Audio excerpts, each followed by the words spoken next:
I I don't know have what my Asterius. 300-foot Eldritch Blast. This is like This is your map. This is this your is my map. time to I don't know what shine. Asterius is gonna choose to do, if he's gonna stay up there, if he's gonna join us on the thing. But I think you and I need to be plopped right in the middle of that hill, and they just cover us. You and I back to back. So, like, are you saying, like, be high enough up to where they probably can't reach us with spells and then just kind of drop down, drop us off, Well, and then everyone go yeah, back up? because Ira's got that spell that allows us to drop safely. Oh, yes. Yeah, I Yeah, have that's magic, a good idea, guys. then. You know, assuming he doesn't want to kill us, you know. I mean, if he likes us that much. Yeah, so like we swoop in, cast the spell on us, we float down back to You got a back, fucking just tank it paratrooper up, brigade going and then on all right of now. the ranged people do their rangy things from like 100 yards above. She points at let me get it going there. She points at a drawing of a withered tree surrounded by a bunch of large bushes. This tree right here, we've witnessed that it produces blights. Vine blights, needle blights. It appears to be what makes all of them. It's like a never-ending army of twig, needle, vine, whatever tree blights, all of it. It comes from this massive tree. Well, we can put a stop to that with fire. Just You're muted, Asterius. I just noticed. Yeah, I feel like as that's sort of brought up, Asterius Did you hear the plan? takes a moment.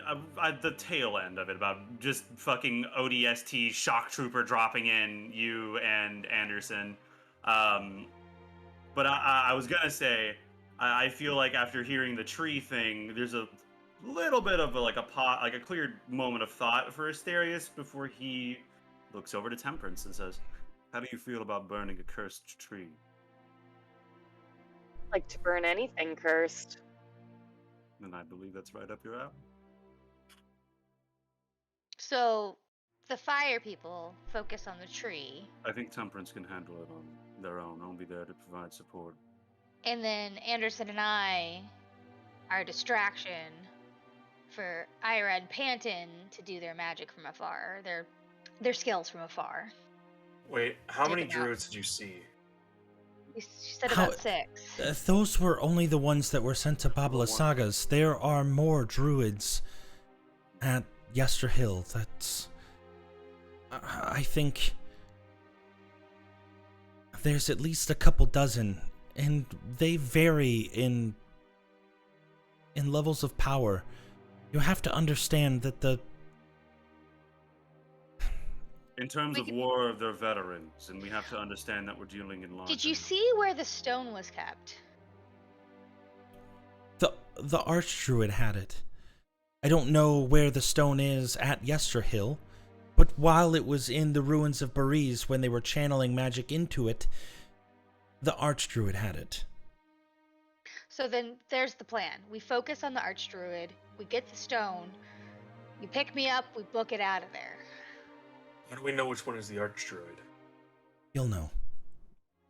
Does he They usually have usually a? stand out. They have a special hat. Much Do they more usually- decorated than typically the druids of Yester Hill. They wear antlers, whether it's via crown or whether it's decorations to their pauldrons or something. The larger the antler, the higher the rank. You'll know. Do they usually travel with a vanguard or any kind of guarding crew or anything like that? There's berserkers. With the group that went to Babala Sagas, it was more of their magically inclined. Right.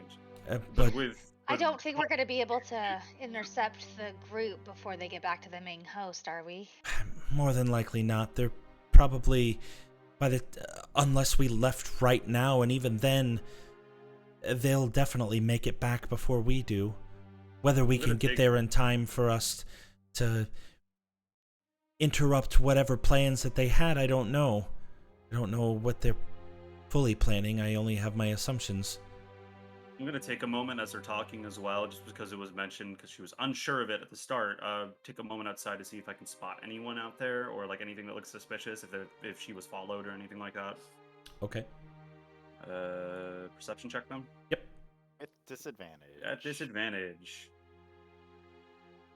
Oh, Jesus. Ooh, I did That's a not lot mean of to perception click. I did checks. not mean to click that much. 16, sorry. That's okay. Actually, 23. it would be Well, 23. I guess. I was counting Yeah. the double click on accident there. Yeah, so 23, I guess. Yeah, I'll you're take right. it. 23. Looking around, looking to the skies, watching the vines for any movement, trees in the distance. Seems clear. Mm-hmm. Seems quiet around the vineyard, taking even a walk around back just to make sure that there's nothing you could overlook. I take it back. When you walk around back,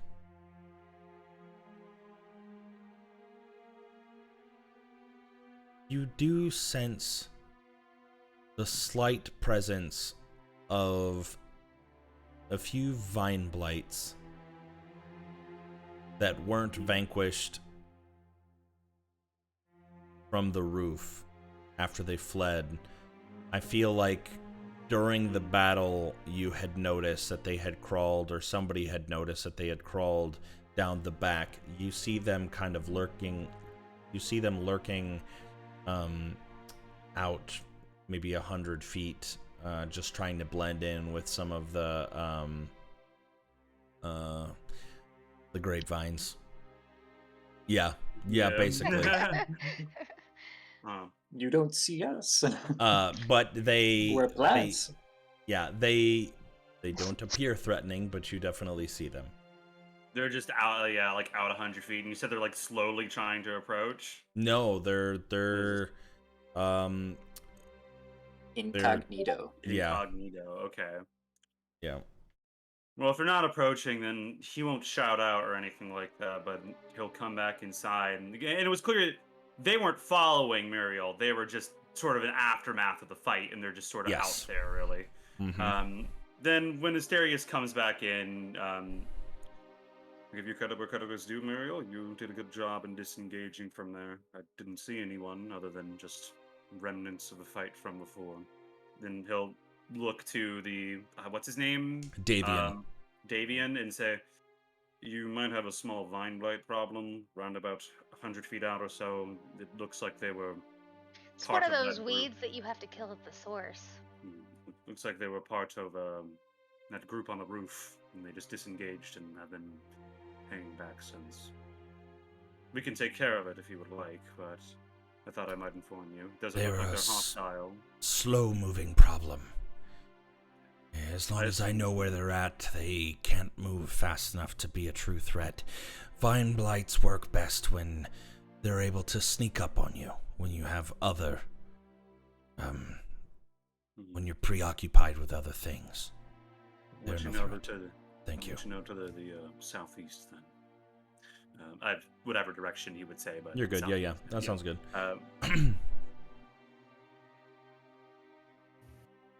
So do we have an idea on what we want to do then?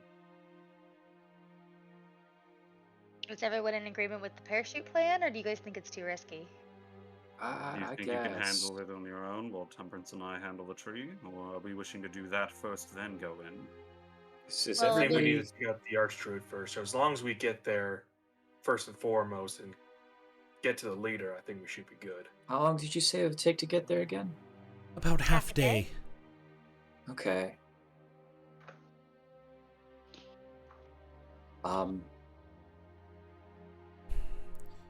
If I will say this, while we are scouting, we don't fly overhead.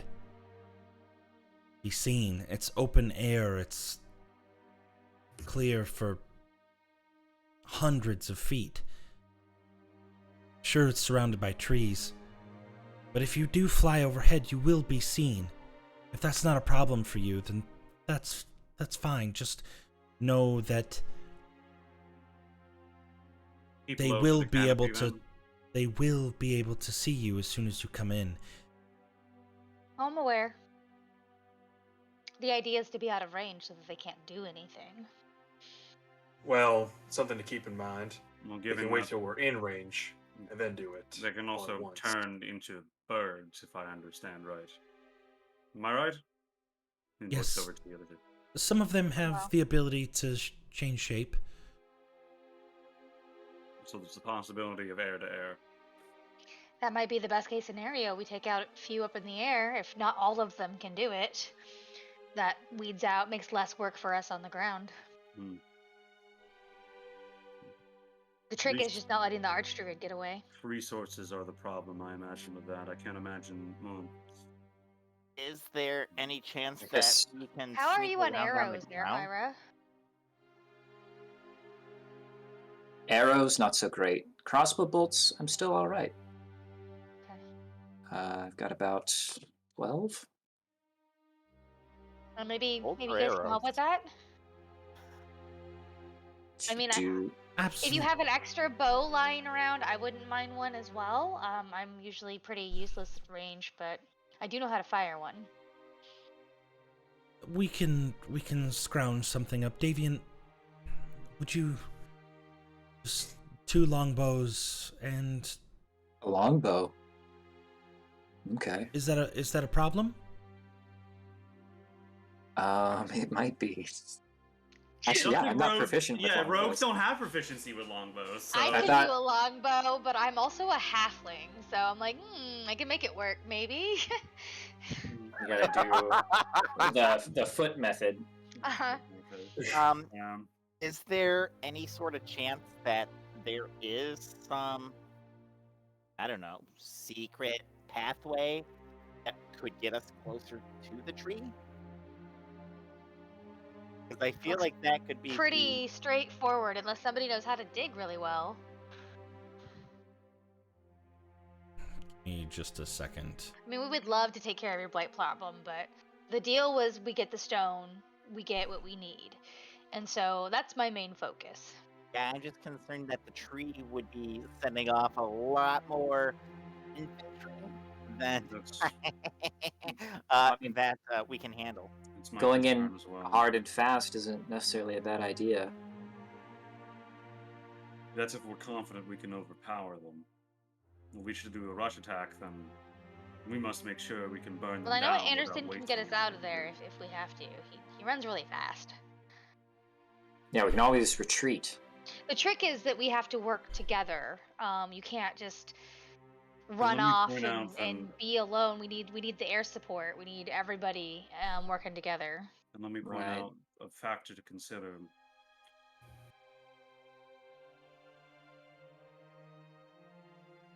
I will have to play this in a support capacity. I won't be able to do as much as usual. You okay, old timer? Maybe age is finally catching up to me.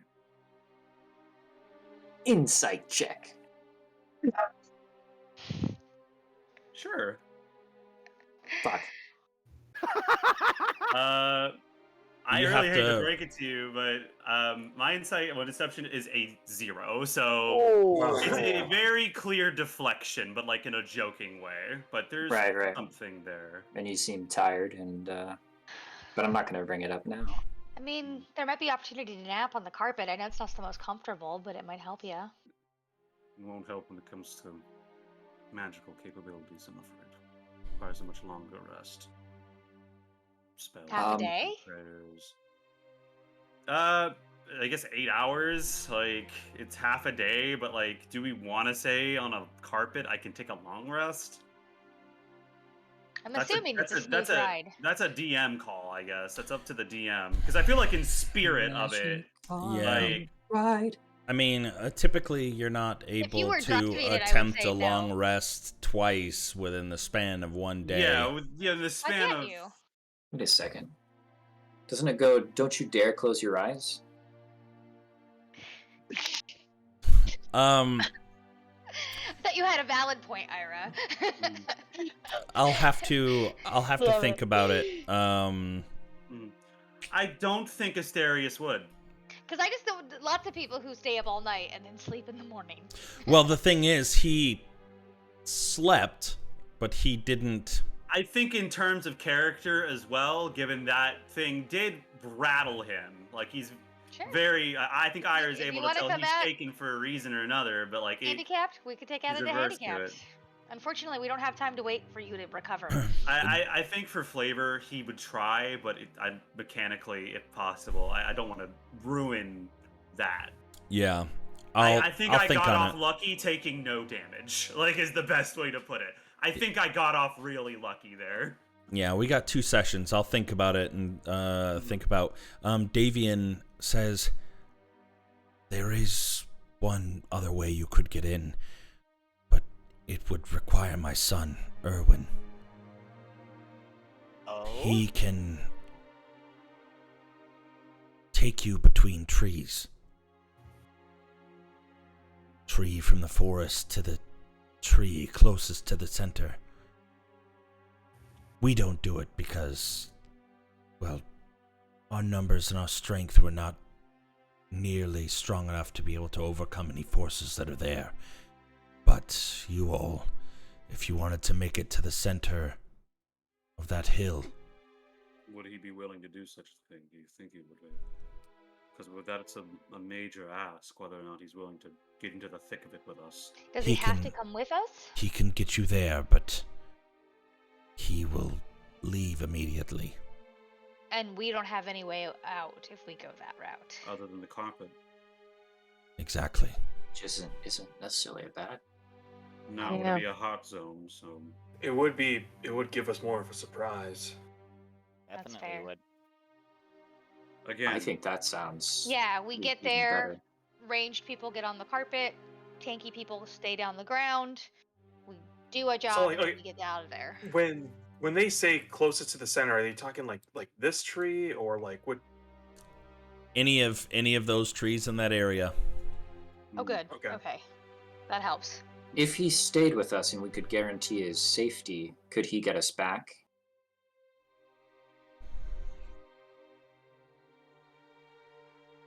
We only need him to get us back if we fail, though. not to be grim. Well, Well- we're not guaranteed. necessarily like Even planning on lingering wiping around. them all could be- out. We're just planning on dealing a hefty blow to them in best case scenario. Like if it's too much, we need an out. We need an escape plan. Let's see how much. See how many spell slots he gets. But doesn't it stay open for a while too? If I remember the spell. It's not very long. Okay. Let me look at it. But I don't think it's very long. I want to say it's like a minute off the top of my head. I don't know. Could be more. Probably Yep, like 10 minutes. up to 1 minute. Okay. Okay. Well, most like Oops. dimension doors, stuff 10 like rounds that of is about a combat. minute. Another tree within 500 feet. Wait, let me. Yep. That's a question you'll have to ask him. Wait, he can tree us from one tree to another within 500 feet? So we have to get close to it first. Oh, okay. But the woods are within the 500 feet. Yeah, Mhm. like Yeah, this so map is big, but it's we not. could that get big, there on the yeah. carpet. He could tree in just Anderson and I while you guys take the aerial and meet us over there. Oh, that's too good. only- Carpet Yeah, too that slow. will leave us exposed for Yeah. too long. The That's only just- problem is that you'll have to wait. I'll have to contact my son, and he'll have to fly from wherever he is to get here. Or he can Can meet you you meet there. us? Yeah. That's possible. But then you'd Oh, have to geez, find That's each other. pretty risky. I'd rather, yeah. Do you know where he is now? I don't. I mean, we're kind of obvious to spot. But I The two can. halflings and the 4 humans. He pulls Alright, well, out we- a small journal and he opens it up. And he takes out a quill and he starts writing in this journal. And you can see the ink as he's writing in it vanish. Similar to somebody else's journal, Hmm. which I don't know Voldemort? anything about. Yeah, Voldemort, exactly. Yeah, Voldemort, Tom Riddle. And somewhere in a area far away, a response is written. Hey, you there? Yeah. Hey, you up? You up? Wow. Son? Really? Yeah. Or- The Dads conversation just is be like had. that sometimes.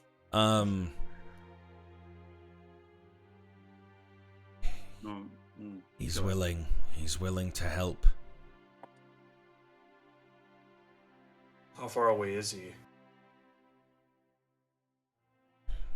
It's just to the south of Alaki. It'll take him. Well, if we meet him there, then is I it mean, it's in half a north? day for Is us. it in between? Is that half a day for him as well? It's about the same. Yes. Gonna have to. Alright. He's staying with a hill giant.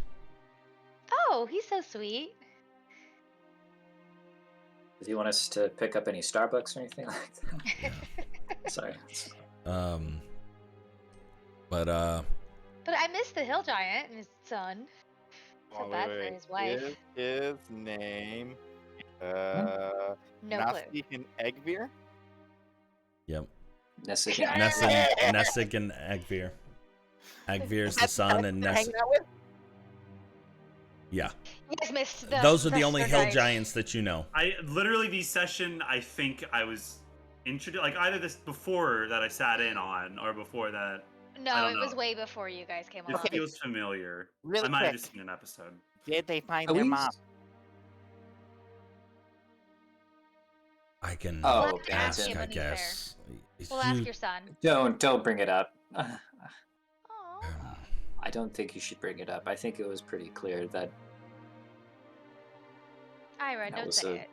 We can ask your son. I'm if not he's saying okay it. with that. That you are the ones who are bringing it up.